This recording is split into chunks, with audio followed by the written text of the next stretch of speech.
สวัสดีครับมีผู้ใดอยู่เฮือนอยู่บ่น้อครับพอดีผมมาหาเสียงเด้อครับวันนี้โอ้สวัสดีครับสวัสดีครับสวัสดีครับคุณหมาจึงไปกับฝากสื่อฝากเสียงไว้ในเด้อไว้ในอ้อมอกอ้อมใจเจ้าในเด้อฝากเบอร์99ในเด้อคุณหมาเด้อไว้ในอ้อมอกอ้อมใจเจ้านี่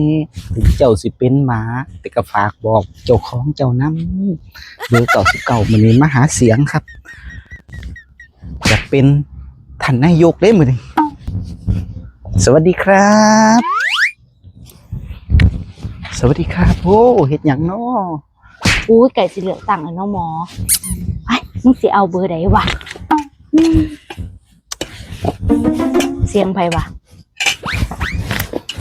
สวัสดีครับสวัสดีครับสวัสดีครับสวัสดีครับโอ้ยเฮ็ดหยังน้อครับ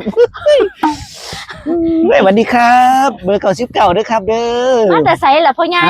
มาแต่ไสนี่ล่ะลูกหลานบ้านเฮานี่ล่ะแม่ใหญ่โอ้ซื้อหยังเจ้าน่ะฮะซื้อหยังชื่อท่านสยสยโอ้เบอร์หยังก่อคะฮะเบอร์99อ๋อครับโอ้เบอร์ตำ อื่น มะ แม่ ฮุ บ่ งค่ะมาแม่ตำมะฮุงตำบักหุ่งบ่ครับอยากอยู่เด้เอามาเด้บ่เป็นหยังครับแสบหลายเนาะลูกสาวบ่นี่น่ะแม่นลูกสาวคืองามแท้โอ้น้ำได้พอค่ะโอ้งามได้พอโอ้ยแม่ขี้ร้ายบ่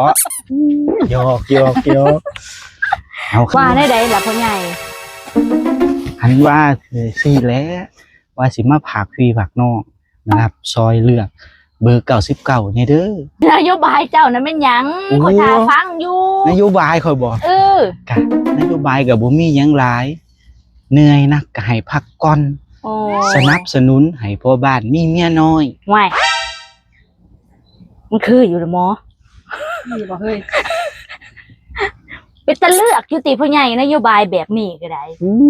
จังซี่เลยแม่ใหญ่บ่แม่นว่าจังซั่นเด้สนับสนุนให้พ่อบ้านมีเมียน้อยนึงซุมแม่บ้านก็สิได้สบายเป็นหยังคือว่ามีคนเฮ็ดเวียกซอยมีคนหาเงินซอยพุ่นน่ะ